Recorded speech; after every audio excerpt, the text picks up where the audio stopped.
What's up, Orcamaniacs, and welcome to Dubl Drbl, episode number 8. We're calling this one Bring on the Hardware. The reason we're calling it that is because yet we have, again, a bona fide winner as we get to meet yet another one of our potential Oxnard Orcas. This week we got Percy P1 Lemle. What's up, Percy? How you doing, brother? What's going on, everybody? How's it going? Man, thanks for joining, man. We appreciate it. Good. Crazy. Percy, before we get to know you, I want to introduce you. We got Coach up on the side over here. We got my bud George. We got the Doc for Ron and G. We're probably all going to jump in and randomly ask you stuff. So I hope you're ready, brother. I'm ready. All good. But before we get to that, I want to say I hope all the dads here had an awesome Father's Day. So I hope it was fun and very memorable. I know two someones actually got to go do a pretty cool thing on Father's Day. George and Doc, we'll let Doc go first. You guys went to the VBL this past weekend. How was that? And what was the atmosphere like? We did. The atmosphere was amazing. So when we first got there, it was kind of like timid. The cops showed up. There were neighbors complaining. Down. Almost didn't happen. But then the cops came over and talked to Nico, the director of VBL, and they were real cool, and then they let us play. And they said, just make sure you keep the music down, everything. So everybody was so relieved and got to start. And I didn't expect to see so many people that I knew there. So I had four of my patients were actually playing, and then a lot of other people that I already knew, and then I met other people. And then, Chris Staples, everybody hates Chris. He showed up, and I was like, well, who's your partner?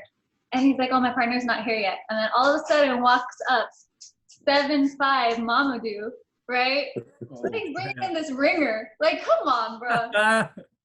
I'll tell you a funny story about Mamadou. Also, one time I saw him in Target, and I mentioned to him something about Bone Collector, and he's like, oh, I hate Bone Collector, whatever. So I pulled up my phone and I was like, oh yeah, really? Why don't you give him a video of you saying that right now?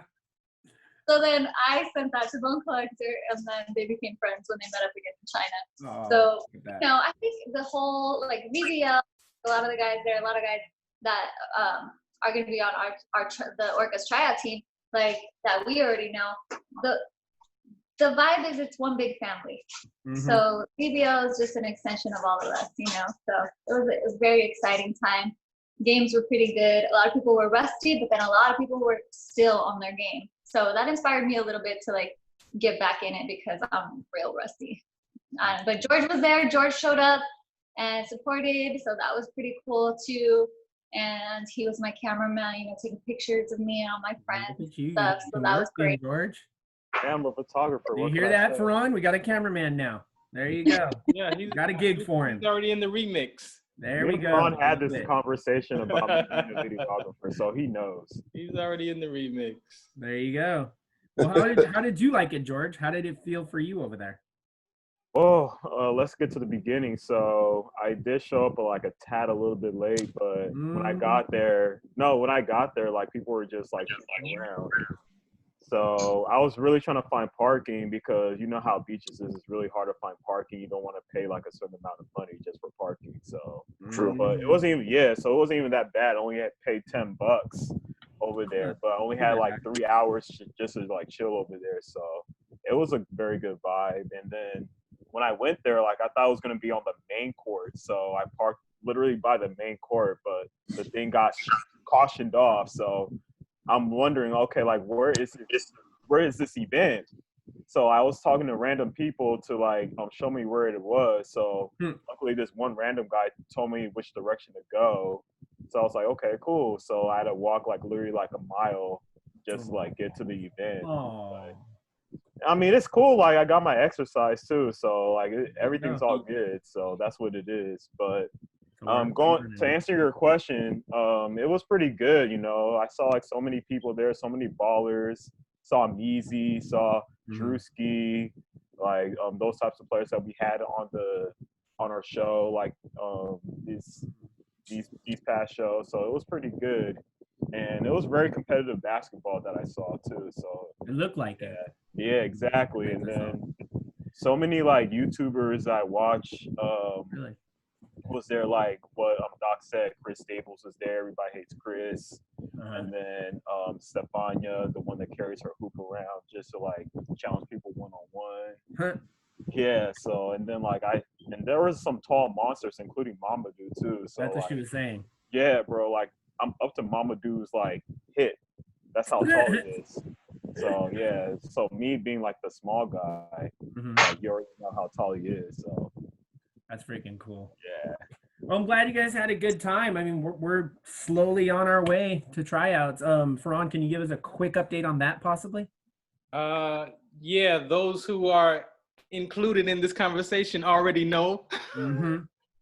So they know the date and the time. And I'm not sure if my coach has put out the location and address yet, but we do have pretty much a date and a time slot. So that's about all I could say because we don't want the public out there. Of course. Ransacking the tryouts. But, yeah, of course. It is coming. It is scheduled pretty much in July 18th. For those who are involved, I already know. It's happening. We're going to get it in and get this first tryout. Yeah, it's got to make it happen. That's right. Baby steps. All right, guys, enough with us. Let's get to the man of the hour here. Percy, you're a local dude, right? You're out of Carson? Yeah, born and raised. Born and raised out of Carson. That's awesome. Mayfair High School, right? Mayfair, yes, sir. Awesome. Been there a couple times. I've got some best friends that went there, actually. That's pretty cool. You want to give us, since you're such a local boy, we might actually know a lot more about you than we know. Can you give us a little bit of background, childhood to maybe, college level? Yeah, I started playing basketball when I was 5. I was born and raised in Carson. Always played at Stevenson Park. If it's kind of like right off the 91 freeway. From there, Curtis Middle School. I played there. My first high school, I actually went to Norbonne High School for 2 years. Home of the Gauchos. The basketball there was probably like mid-level compared to high school levels. But once I made the transfer to Mayfair, that's where it really got competitive. So yeah, I just had to step it up a notch. From Mayfair, I gray shirted at Cypress College for a year. And then from there, I went to Fresno City for 2 years, where I played and won a Central Valley championship. I got a full scholarship to Cal State LA after that, where I didn't like the basketball culture, so I eventually switched to a school in Nebraska named Bellevue University, and that's where I finished with my degree in psychology, and I got a couple honors and accolades there. So nice. It was a long college path, I feel. Well, it looks like it. I mean, you went to a couple different places, bunch of different locations. I mean, you went all the way up to Fresno. I lived in Fresno for a year, but I'm not going to get into that. But yeah, it's cool, dude. You majored in psychology. We just had Deshaun last week, and he was a sociology. So it's kind of cool. We got like players who are really smart and they're outgoing and they like to people watch and they know people, and that actually works good on the court as well because you can study your opponents, right? Yes, sir. Do you ever use that when you're on the court? Do you use that psychological approach sometimes? More times now, because as I'm getting older, I'm not as young, so my body isn't as young, so I have to use more mental ability. But yeah, it's pretty much the mental war. Just if it comes to defense, I just try and play angles, so it's always a psychological game with me. Yeah. Well, that's good though. You can go in your battle knowing what to expect, and how to go about going into this battle. Right. Off the subject, you're also a father. You just had Father's Day. Yes, sir. So you're a father. You're a boy or a girl? I have an 8-year-old or soon-to-be 8-year-old girl. Okay, so second grade going into third. Yeah. Fun times this year, right? It's crazy, but yeah. Insane, man. Yeah, I got my son will be 9 in less than 2 months, so freaking crazy. It's a cool age though. It really is. Yeah, this is probably like their most creative stage right now. Yeah.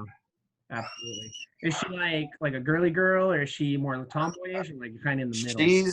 She I don't know. It's like she has multiple personas. Like with me, she wants to be like the roughneck kind of tomboyish, wants to wrestle, wants to fight. But when she's with her mom, she wants to love, wants her nails done and stuff like that. So I think she picks and chooses. We got you. From were your girls like that? Oh yeah, definitely. They know they know what they're doing. What about you, Doc? Same thing? Doc's got 2 girls too. Sorry, I'm muted. Yeah, definitely. My girls are exactly the same. Crazy. But it's good. It's cool that they have I guess you get the multiple personalities. You can they can be more well-rounded, you know. They're up for all kinds of different things, you know. And in life, that's really good. So you got to keep pushing that. How tall are you? I'm 6'3". 6'3". So you play what, guard? I played it too. I've been playing a lot of 1 over in these summer leagues and stuff. So Okay. I can play the 3. I play tons of positions. So wherever coach throws you, you're ready. Yeah, pretty much. Depending on what we have and what we have to work with. So. Well, that's cool because that's what we've asked almost every player that we've interviewed, and they all have the same answer, which is great because that gives coach a lot to work with, where he can throw you at the 2 and then put like Drewski at the 1 or something. You know, never know. This team is so, I don't want to say stacked, but it feels like it's pretty damn stacked, and we're gonna see that at the tryouts, man. It's gonna be awesome. So you've been to a lot of different colleges. You were in the Midlands Collegiate Athletic Conference. Was that Fresno or was that the Bellevue? That was Bellevue. Bellevue? The MCAC, yeah. Okay, cool. And then that was what, 2013, 2014? I spent there 2014, 2015. Okay, cool. In 2013, were you part of the NBA draft, or you had something to do with the draft, right? Or did you go? I had nothing to do with the draft. Nothing. You're not drafted, undrafted. Nothing? No, I wanted my degree before I declared, but yeah. That's awesome. That's awesome that you feel that way, because you get a lot of players that are just like, oh, I'm going for this, and then they get drafted and they're like, out, you know, screw school, Yeah. I'll do it later, and then sometimes they don't even go back. So much respect to you for doing that. That's awesome. Appreciate that. Let's jump into 2014, 2015. I mean, this episode is called Bring on the Hardware, dude. You got like 2014, you're in the NAIA honorable mention All-American. What was that all about? Really just having a team believe in me. I had a coach that believed in me. I had the team that believed in me. So, yeah, a lot of great things came out of that. Unfortunately, it's just honorable mention. I didn't get the actual goal I wanted, but something's better than nothing. Okay, gotcha. And also in 14-15, you were the MCAC, was it newcomer of the year? Is that kind of like a rookie of the year? Yeah, because Okay. when I first got there in 2013, my grades were good enough to play, but I would have to miss probably like the first 6 or 7 games. And coach thought it would be better if I sat out. So when I came back the next year, I had already sat out, got my body prepared, mentally prepared. I watched games and stuff like that. So it was really just kill mode once I got there. And yeah, newcomer of the year. Was that the gray shirt year? No, the gray shirt year was at Cypress. I actually redshirted at Bellevue. Is gray shirt the same as red shirt? With slight differences. Yeah. What are the differences? Red shirt, I was under for one part of the season or one part of the year. I was under 12 units. The other part, I was full time. Oh, okay. And then gray shirt, you're just under 12 units the whole time. So. Okay, so it's all about units. It doesn't have anything. Yeah, because you have a basketball clock, and that thing ticks whenever you become full time as a full time student. So. Okay. See, I didn't know that. See, I learn something new every day. That's freaking cool. You made some history out in Fresno, didn't you? In 2011, I think you did something pretty cool out there. Yeah, Fresno was a great time out there. I spent 2 years there, and it taught me anything about basketball that I thought I knew. It taught me more, or just made me that much sharper, from fundamentals to team camaraderie to everything. So cool. Did you have a historical moment there by any chance? 2011, I think it was. 2011 was probably my worst year there. We went 24-7, but it's just expectations are just so much higher there. So winning and everything. It just seems it's almost posed as normal. So Okay. So I heard from the grapevine that you guys, no pun intended, grapevine in Fresno. I'm sorry. I heard from the grapevine that you guys went undefeated one year. Is that true? we went undefeated in conference. Oh, a conference. I believe we went 12-0. Okay. My freshman year, when I say we went 24-7, we went 24-7. The year before me, they went 31-3. Oh wow. Yeah. Okay. That's freaking crazy. That was probably the best record my college has seen. So crazy. So with that said, I'm sorry. What is like the biggest like memorable moment on the court for you up to date? You know, you've won all this hardware, you've been on first team, you've got, you know, awards for scoring, assists, steals. Like I can go down the list forever, dude. Like what is the most memorable one for you? Probably back at Fresno City, we made a tape. We made a video. It was pretty much a tutorial. Had camera people in there recording this and stuff. It's all online or YouTube, but we kind of made a toughness video, just strictly toughness drills and stuff like that, and that was pretty special. Just doing that with my teammates and stuff. Cool. What's it like? You know, now that you're going into the professional ranks, what's it like to balance father life and pro life for you? It can be very triggering. Like sometimes I bring the game home with me, whether I won or lost, especially if I lost. Like I might be down to myself because I missed a shot or I turned the ball over, and I have to learn as a parent. I have to learn not to bring that home. You know, have to learn how to channel that life between dad and basketball. So, hey Percy. Yeah. I had a quick question. So, with what's it called? You been playing with you playing in Fresno. So, was like if you make it to Oxnard, the Orcas team, would it be like kind of home for you, like kind of being out there? Not really. I've never been to Oxnard. I have people that attended Oxnard out there, but I've never been. So it'd be kind of like a new home to me. I'll be looking forward to making it a new home. With that being said, what do you think you would be able to bring to the table? It's really whatever they need me to bring to the table. If it's defense, it's defense. If it's offense, it's offense. If it's team camaraderie, it's team camaraderie. But I'm really just, I play my position, whatever the role is. Great to hear you. Yeah, I have a question. Okay, go ahead, George. So, being a young basketball player growing up, who did you pan your game after, and who is your favorite player during this? No, Rushmore. It's crazy because I don't think I play like this guy, but I look up to a lot of Paul Pierce. Like I loved his game. Well, he's a local boy too. Yeah. So does that mean you're a Celtic fan? Nah, not even. I don't even have a favorite team. I like to pick and piece like from different people's game. Like off top, I admire Kobe's game, Jordan, but as I got older, it started becoming like real system play. So I looked at more Paul Pierce, and then once I got even older, I started looking at more Kevin Durant, James Harden, just little system play. That's a good mix right there. That's a lot of different personalities, a lot of different background. What kind of pieces have you took from their game and added to your game? As far as Paul Pierce, just not over dribbling. He does what he needs to do in a certain amount of dribbles. And at his speed, he's not too fast. He's not too slow. He know how to use his body, just to get his shot off or gets where he needs to get. And he was always a competitor. That's one thing I always took. They compete. Kevin Durant, it's kind of the same thing, but just more how he uses his length of his body and just puts himself in a position to either set somebody up or set himself up. So right, because of his skinny stature. Yeah.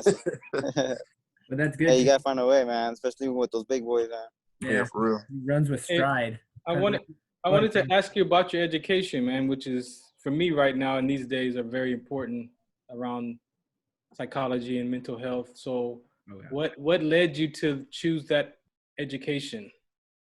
Honestly, because kinesiology was going to take too long. I wanted to hurry. That was my first passion, kinesiology. But considering I kept jumping around from school to school, it was just going to make that process so much longer. I really told them, like, what do you think can get me out of here the fastest?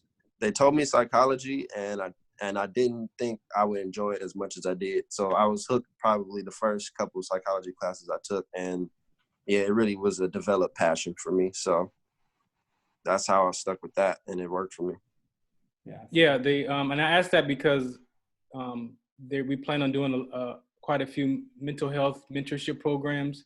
So your education and that knowledge is very important because you do take some child development classes, right, for that conversation. So if people really understand how our youth is really not a cliche, but they are the next generation that's going to take over. There's some things that we can take from your education, from the mindset and the skill set of us, that we can teach them how to think and not what to think. And I think that could be the turning point for what's to come for all these different dialogues that's going on in the world. So I really is glad to hear that you have that education, because that's going to be very important for the outside work that we do off the court. So I'm definitely interested in that. I agree.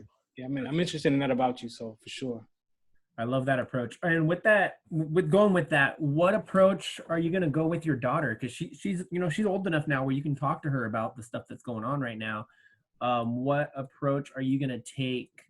With, like you said, for mental awareness with stuff that's going on right now. My main thing is try not to hide nothing from her. Like you can't hide her from the world. You can't hide her from what's going on, but you can talk to her about it. Not in the sense of to scare her, but in the sense that these are the things that are happening, and it's okay to be afraid. It's okay to deal with those emotions, but not to hide it from them, because they're young, they're smart, they listen to the news, they listen to stuff. So it's like it doesn't really make sense to try and hide it. This only makes sense to try and break it down so they have a better understanding, and at an early age like this, so that they can grow with that knowledge. Which is good and bad at the same time, that they're watching the news or going on the internet, right? These different sides. You get like CNN, which I don't get political on our shows, but CNN, we know a lot of people, they go over the top. And same thing with Fox. Fox goes over the top in their own two totally different ways. You watch both of those and you're just confused as hell. If you're a kid, you're like, what do they mean by whatever it is they're saying? Or why are they bashing certain groups of people, and just stuff like that. I mean, she's going to see it like you said, but the fact that you're there to back her and help her, I think that's amazing. I think that's awesome. So make sure you don't lose that quality as a father. Hey, Rod, Rick, I want to add to that. What you're saying is, as far as that conversation, you also have to find out where their minds, where their views are as well. Again, so you have to ask them questions like, well, what do you think? What is your view of that? So that way you're not just forcing your own one directional conclusion or opinions, based off of what they're watching, but allow them, like you said, people in the past, or some people just discount that 5-year-old, that 2-year-old, that brain is working and it is just digesting and it's trying to figure out what it is to be an adult and just trying to sort through all that. So you've got to be able to ask those questions and let them talk and find out what their mind is. So that way you get to hear what they're thinking about and where their mind is going based off of what the news is saying. And then there is where you can also kind of guide and help fill in those gaps that they may not quite understand, because they are 8. They should be a kid. You shouldn't be worried about what the heck Trump is doing. When you're 8 years old, you should be out having fun, playing, trying to make friends and stuff. So, but the brain is powerful. And that's one thing that I want to always say when we have a chance, that you cannot discount those youth, because that brain is going to absorb and if you don't feed it the information, at least something, like he says, the truth, then they're going to make up their own truth. And then you're going to deal with that when they're 15 and 16. So I think, like I said, it's very important that we don't just skim over that conversation, because people need to really understand what that looks like and sounds like. So yeah, it definitely has to be introspective. Yeah, and he's speaking from experience. He's lived it, so. For real though. Doc, do you got anything? You usually have some pretty good stuff. Throw it out. What you got? Well, one thing that I did notice is that a lot of the players that you look up to, Percy, are team role players, like team players. And I think that that's really awesome because it gives you a big picture game as opposed to just like ISO game. So I'm looking forward to seeing like what you do and how you would be a part of a team atmosphere. That's cool. Yeah, I mean, I could definitely play ISO ball. I can definitely find a mismatch, go at my man, but I don't know. That gets tiring to me. So yeah, like team ball is way easier for me. It's easier and it's way smarter. Yeah. You have longevity. It's just in the long run, it's just a better way to go as far as like energy expenditure, as far as like personal liability, like everything. It's basketball, you know, it's kind of like monkey in the middle in some ways. Like Right. you gotta use your man, you use your team. So I'm looking forward to that. Exactly.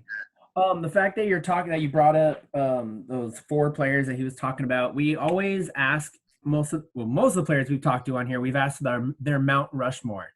Who would be on your Mount Rushmore? Let's go 4 people. Your Mount Rushmore. 4. NBA, ABA, whatever, it doesn't matter. But it has a basketball. I'm gonna have to go Jordan, Kobe. Okay. So far, so good. Probably Paul Pierce and Kevin Durant, I would say. All right. That's in his backyard. What was that? I mean, I feel like It is personally like it might be too early to put Kevin Durant on there. You know, still got some time It's your to go. mountain, bro. You can do what you want. Hey, he's acting now. He's becoming an actor now, so you never know. True. So, I keep Is it that simple. Kevin Durant before he went to the Warriors, or Kevin Durant Way before he was he with went to the Warriors. I'm not even counting him on the Warriors. Texas. Right. Crazy. Coach is busy up in there. Coach, you got anything you want to throw out about P1 here? You told me a lot about him. Yeah, Percy's one of my favorite guys, favorite players. His not just his skill level, but his attitude. As you can see, he could play, and he played this season with some of my leaders in P4E in our weaker league. And, you know, he could have scored 40 if he wanted, but he encouraged these guys to shoot. But he also could play with the best of the best. And the player comparison, he didn't say it, but I think he's a shorter version of Lamar Odom. I can see that. Not just because he's a lefty, but he could do a little bit of everything. He does what's needed. So he could drop 30, but he's more likely to get 15, 12, 8, couple of steals, a couple blocks, and he'll guard the best player. And a perfect example was we played our Pro-Am team. We played in the Undisputed League, and he probably averaged like 10, 12 points a game. Rarely shot, but played great defense. And then the championship game, though, we were struggling, and we made a huge comeback. But overtime and double overtime, we went through Percy every single time. And he either set it up or he scored himself because he had the mismatch. So he did different things just in that game, just in the season, and then we ended up winning the championship. And a lot of it, Adam got the MVP because of the whole game, but in the overtime, we don't win the game without Percy. So Lamar Odom, I think, is the best fit for him as far as like game wise. And I think Lamar Odom's one of the underrated players. I was literally just going to ask you that. I was literally just going to say that. You know, he's probably one of the most talented players ever to play. Mm-hmm. But yeah, Percy's my guy. He's going to do he just hasn't had that chance, but he could fit in. He's a chameleon. He could fit in on any team he's on. There you go. Well, with that being said, Coach, I have a question for you. How are you gonna bring this team together? Well, all these players that we have, man, it's just gonna personalities. Yeah. That's a good problem to have. Yeah, exactly. There's going to be good players that don't make this team. You know, it is what it is. We have 22 great players.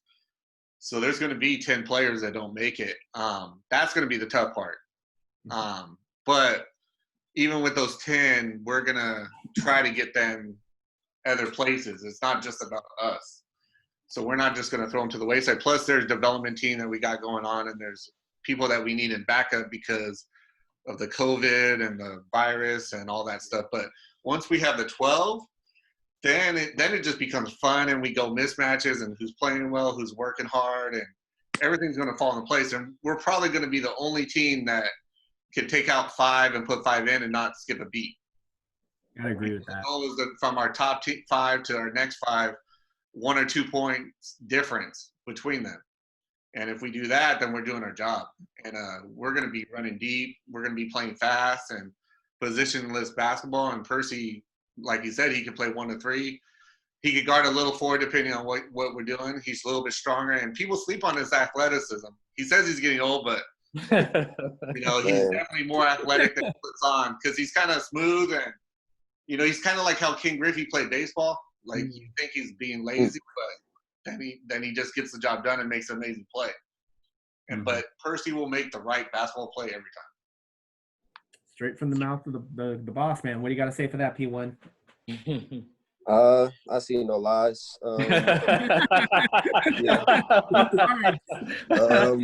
I try and make the extra pass. I try and be there for the help on defense. I just use whatever knowledge I have that applies to the game for, everybody got a common goal, and I hate losing. Like, I like to win, but I hate to lose. Like, winning, it's been instilled in me, like, winning should be a normal. Like, there shouldn't be too many reasons to celebrate, but I hate losing. So if that means I have to be the rebounder, I'll be the rebounder. If I have to play defense, I'll play defense. If I have to shoot, I'll shoot. But I just want to win.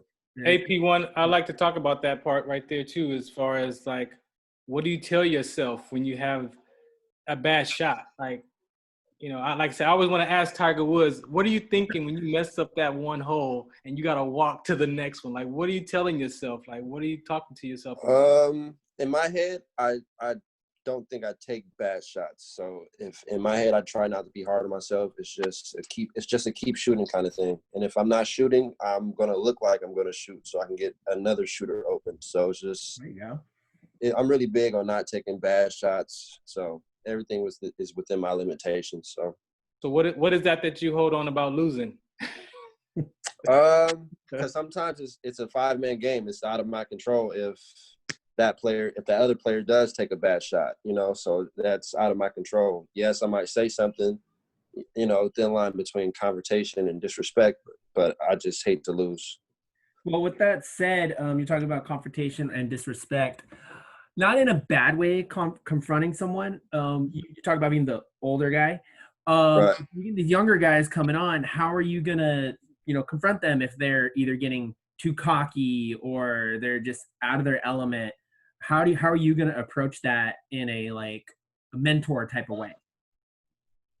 I definitely don't believe in disrespecting anybody, but I do believe there should be a platform set for confrontation. If I shoot a bad shot, I would want somebody to tell me I shot a bad shot so I can get on the same page. Like, I have thick skin, so it's not much you can say that can hurt my feelings on the court. So it's like, and I would want to be able to dish that out to somebody else too. Like, oh, Drew, that's a bad shot. And he'll shake his head like, okay, I got you next time. Or make the right play or make the right pass. Like, I want that kind of communication on the court, that we're all on the same page. Mm-hmm. But it's all depends on your approach to a person. Like, I can't come off with cuss words and just yelling and expect somebody to understand what I'm trying to say. Mm-hmm. So that you're going to lead verbally, but you're also going to lead by example as well on the court. Most definitely. Awesome. We got about, give or take, 15 minutes left. We always try to keep this to the end, especially right now. With all we talked about the turmoil just a little bit, but with the turmoil going on right now, you know, Ferran talked about, we're going to do a lot of community work. What do you feel you can bring to that community work, like when you talk to the kids and stuff? And as a professional athlete, what kind of difference do you feel you can make just in the community in general? And then after that, we would like to know what's your stand on what's going on right now, if you don't mind. Yeah, I love kids. Like, I've worked with kids, and if I ever do anything with this degree, it's going to be with children. So everything I preach or believe in, it goes through the youth. Like, they are our future. They are our influencers. They are the ones that we need to influence. But we just have to show them different pathways, different avenues, depending on where they're coming from, be more understanding of their backgrounds, of their demographics. So it's just all about really getting to know a kid for a kid, a person for a person. So Who did you? What? I know you have to pick a philosophy in class. Was there a particular philosophy that you saw that you could look in your own life and your own childhood and connect to? Is why you pick that philosopher? Like, who was? Because I've seen Maslow's, his hierarchy is like, for me, it helped me transition out of the military because I saw that those foundations, if you got to have that food, all those things, and if one of those is missing, that next level is hard to maintain on that level because you've got to take care of those 5-6 basic foundation things for your own self. So what philosopher did you see that you kind of connected to, what your beliefs were going to be? Just really, me not having a father figure in my life. So it's just, and it's not even just labeling it as father figure, but it's just someone you can look up to. That's other outside of your family. So whether it's a friend or whether it's a mentor, just somebody that can give you different direction. And with the turmoil going on right now, where do you stand? Like, I know you're African American descent, obviously. Where do you stand there? And are you supported, obviously?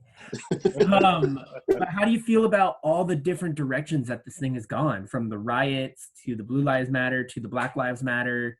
Do you feel that everybody's equal? Like, how do you feel on this statement? I feel like it's all needed. I feel like all this is healthy for our economy, for our justice system. The only part I didn't agree with is the looting. Like that's where the message got misconstrued and could have got, disturbed, because we're trying to have peaceful protests, but then you got people really crime that just want to come out and do crime. So we sent the wrong message with that, I feel, a little bit. But as far as the protests and the Black Lives Matters, I think it's very important. You have people that are hurt. You have people that are just tired of being hurt. So you got to, if the government isn't willing to feel for them and do what's right by them, or at least try and hear them out, then I guess a minority will stay a minority and it'll get overlooked. So. No, I totally agree. We talked about this with Deshaun, I think, last week. We talked about that you can go different ways. Down here in Norwalk, we had 2 peaceful protests, just, walking down the street with signs, But in Long Beach, they were looting and breaking stores, which was crazy, without getting political here. You had African Americans breaking African American stores, and we also had like Latinos in there as well. It was just weird. Like you said, they could have gone about it a whole different way. Yeah. I'm all for anything peaceful, but once property damage and lives start getting at risk, that's where it becomes a problem. So especially like children and stuff that are just walking around the area and stuff, and do the wrong thing at the wrong time. It's just not right. But do you feel, from the last couple of weeks, from, we'll say, a month since the whole George Floyd thing, do you feel that there has been any baby steps that have been taken towards change? According to my knowledge, I believe there's been a couple police reforms in a couple states, but not really. Like, according to my knowledge, we did all that protesting just to see them prosecuted and locked up, and that still hasn't really happened, and we still have cases unsolved with police and the Black Lives Matter. So it's just, unfortunately, yeah.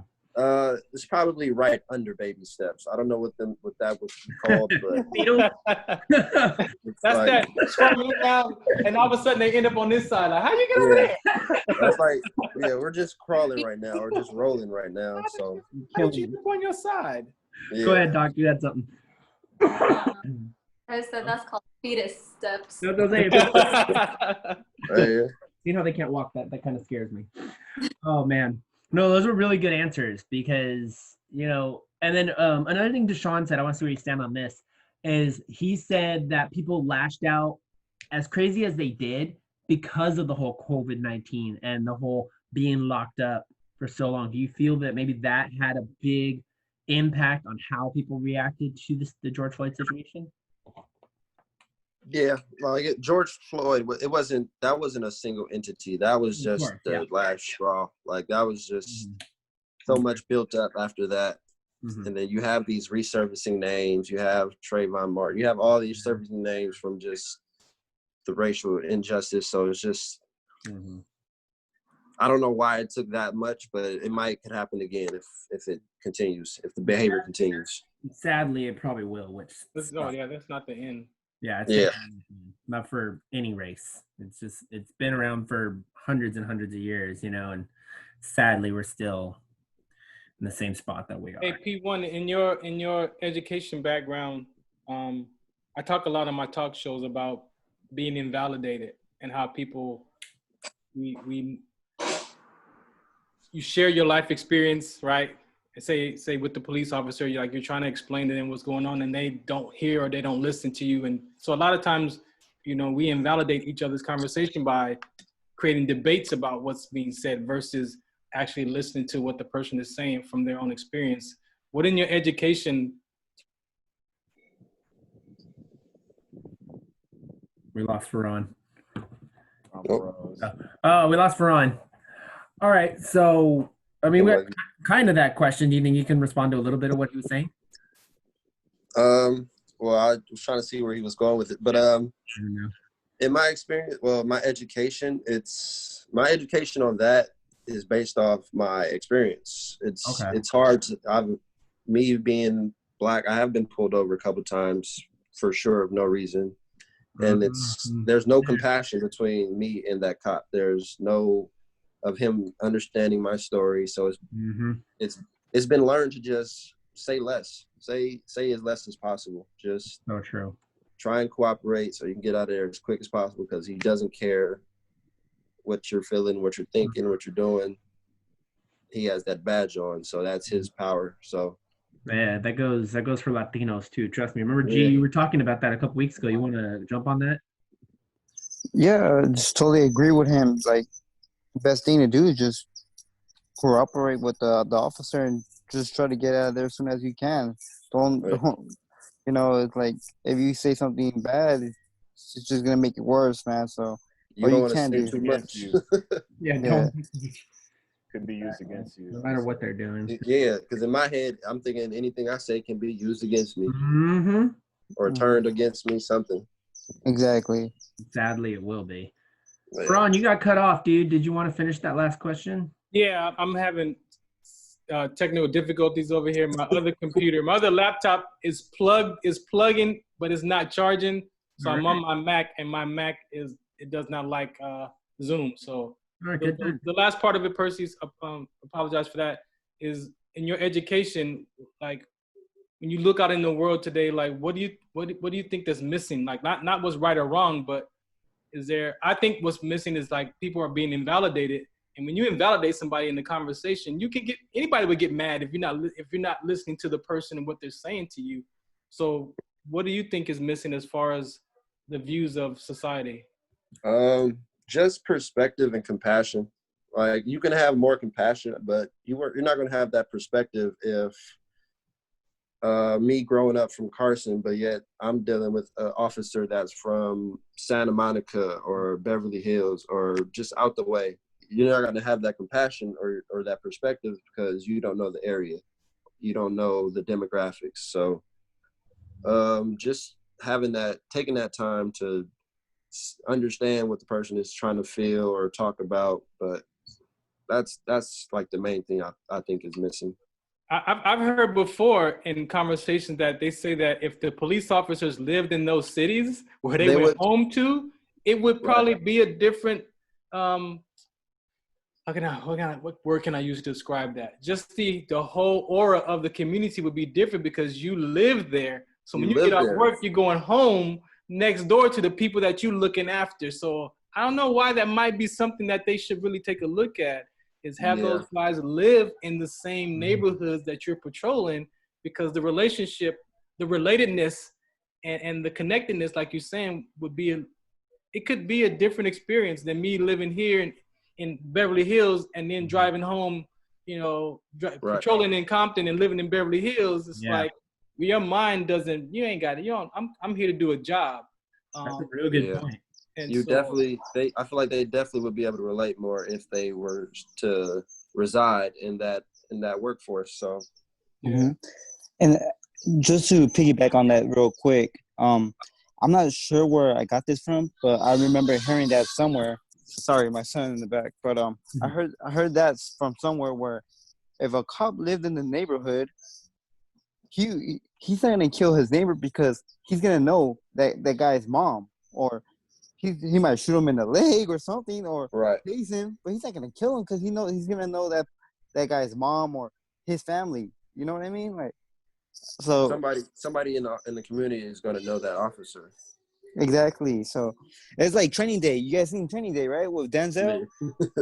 Yeah, exactly. He lives in the hood, but like you guys know what I'm trying to say, right? Yeah, you have that comfort level, Mm-hmm. I mean, he's still doing his job, but he knows where you've been, and he knows what maybe he's gone through the same thing. You got a lot of cops that have come up from the hood, and I love that idea. I mean, even the ones that live in the South Bay area, whether it's Compton or Gardena, they send them to work in a different part. They might send them to Victorville to work, or Beverly Hills or Palos Verdes. They might send them to the nice part, but they come back to their community. So it goes both ways. Yeah. And I guess, P1, my last question or comment to you about that is another phrase is called objectification, and how we even look at, when you say police officer, that disconnects you from that being a person to somebody being in that uniform. And so again, how we talk about life, if I refer to you as a police officer, then I don't realize that you also have a family, you also have uncles and aunts and cousins. And so I think how we even talk and describe and connect to relate to people is also a flaw that we have as people on how we talk about and connect to people. Because if you're looking at that person like it's a police officer, then there's no human connection there, and that's all about the human relatedness. So I think whether you're getting pulled over or whether you're getting or just talking to an officer, you should feel like it's a person to person and not officer to person. Or Absolutely. People and you guys, we have about 5 minutes left. So what we're gonna do, again, thank you so much for giving us your input on so much stuff that's going on in the world, letting us know about your awesome college career that you had, letting us know how cool we feel you're gonna be in the community, the way you take your actions as a father. We think that's awesome as well. We're gonna go around the ghetto square here and go square to square, see if anybody else has any final thoughts, kind of like Jerry Springer's final thought. Ferran, you just did yours. Do you have anything else you want to add before we cut out? Yeah, listening to you, and I guess we didn't, if you was on my sports show, we would have got into more detail about this part of the conversation. But as far as you mentioned about not growing up with your father, whatever that dynamic is, I'll probably interview you later on a separate show with me. But what do you want to say? Because a lot of times, if you're doing your child development classes, I'm sure you understand that even though sometimes you do have a parent or both parents in the house, that child will still have a break in communication with both parents. So yes, it could be a little bit different mindset if the father's not completely there. But for you growing up and until you got that education, how did you feel about that father, that missing father piece, as you said? It's very easy to get distracted because he was, considering in my perspective, he was hardly there. It became easy to live and just go through life with him not being there. So it's just like 12, 13 years old, I'm so focused on growing and playing basketball. I'm not emotionally focused on that part. So it's just like that part didn't hit me till later on as I'm growing up to a preteen and adolescent. So it's just like, you can become numb to the feeling, but I just want to just give kids a different perspective on, you don't have to be numb. You can express those feelings and yet still use that as fuel to whatever it is you want to do in life. Like whether it's basketball or scientist, whatever it is, you have to learn how to use things as fuel. Yeah. But at the same time, still confront it emotionally. So Cool. Thanks, man. Absolutely. With that said, since you didn't have your father figure, I know you looked up to Paul Pierce. Did you have any other big motivation, like a person who was your motivation growing up? Just my friends. My friends kept me out of trouble, and they kept me in the gym. So that was, and they were always a couple years older than me. So I kind of looked up to them. Okay, cool. That's a good thing.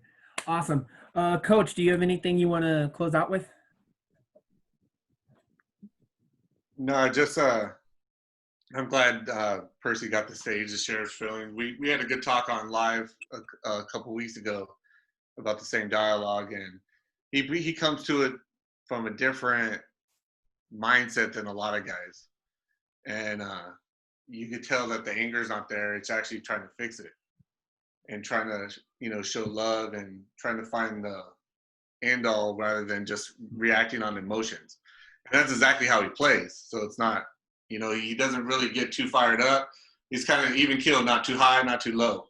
Mm-hmm. And, Percy's just an amazing guy. Like I said, he could play with anybody. He could play with a 50-year-old that barely run down the court, and he could play with some pros. And so, he's a great guy. Looking forward to seeing him at tryouts, and he's going to do his thing regardless of what the outcome is. There you go. You got anything to jump on that, Percy? Don's my right-hand man. He says no wrong, so. There you go. That's funny. 'Cause I'm on your left side right now. Oh, okay. Cool. Don knows I appreciate everything he's done for me, everything, so. Awesome. We hear that a lot about Coach, so keep it up, Coach. Doc, what you got? So what do you want to say to all the Orcas fans, and assuming that you would be making it to wearing that jersey or that t-shirt that Ron is holding up right now? Awesome. I'm excited to meet all the fans. Representing the Orcas, what do you want to say? Like, what do they have to look forward to? They got a lot to look forward to. I don't bring nothing, but I bring a lot of everything, I would say. So I would tell them bring some energy, because that's what I'm definitely going to need. Like, I feed off energy. We're getting fans sooner than later. We'll see. Stop it, Ron. You're killing me. You show us that, you got to get us one now. Ron, is that the new logo? He randomly does this, like, all the time. Buddha did it with the t-shirt a couple weeks ago. Yeah. You guys are killing me. Check the website. That's all I can tell you. Check the website. Oh, there you go. That means we're not getting no free ones. Go ahead, George. What you got? I'll just keep it basketball related. So, Go ahead. so what are your top basketball movies that you watch, and what is your favorite? Movies, I would Or any definitely say documentaries? Above the Rim, Space Jam, White Man Can't Jump, and That's a good movie. I'm gonna have to throw The Last Dance in there for documentary. That was pretty dope. So Yeah, I agree. There you go. yeah, I agree with you. Above the Rim, man. Not a lot of people. Crazy. It's a good Agree. one. that was it for me. I like the oldest. Crazy. He threw in Space Jam too. Are you excited about Space Jam 2 coming out? I know LeBron. Absolutely. It's gonna not. be interesting. Yes. I'm not really excited. Some originals you just shouldn't touch, but we'll see. I agree. We'll see. Exactly. That's what the phrase we usually get. We'll see. I Yeah. don't even know who the other people are. I know Steph was supposed to be in it. LeBron's in it, obviously. I don't like too much time in between sequels, so considering it's gonna, No, I agree. we got to see. I agree 1,000%, my friend. All right, G, take us home. All right, man. Well, P1, I just wanted to thank you for coming on to the show. With that being said, I really don't have any other questions for you, man. Just thank you. I appreciate everybody for having me. It's good to see you guys. Well, not technically not face to face, but yeah, face to face. What you look like. Can't wait to meet you guys in person. Man, That's right. Couple weeks, man. Well, Weeks. couple weeks, right? Yeah. Weeks. Like Yeah. 2-3 Coming weeks. up on weeks Get out now. there, guys. It's coming. It's gonna be great. Yep. Come back. Come in. Well, yeah, Can't wait to appreciate meet you all guys of and you all guys the in person. questions. Hell yeah.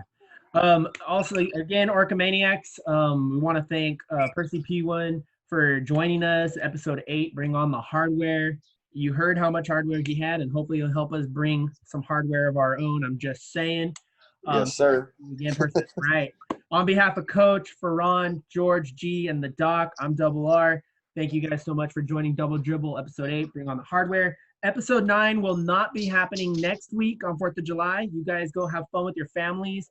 Enjoy life. In 2 weeks, we're going to have another girl dad joining us. We're going to have Giles Davis. So that one's going to be pretty cool as well. So one last time, Percy, you're awesome, bro. I can't wait to meet you at tryouts. Good luck and go Orcas. Appreciate it, guys. Go Good one. Orcas. Yeah. Orcas.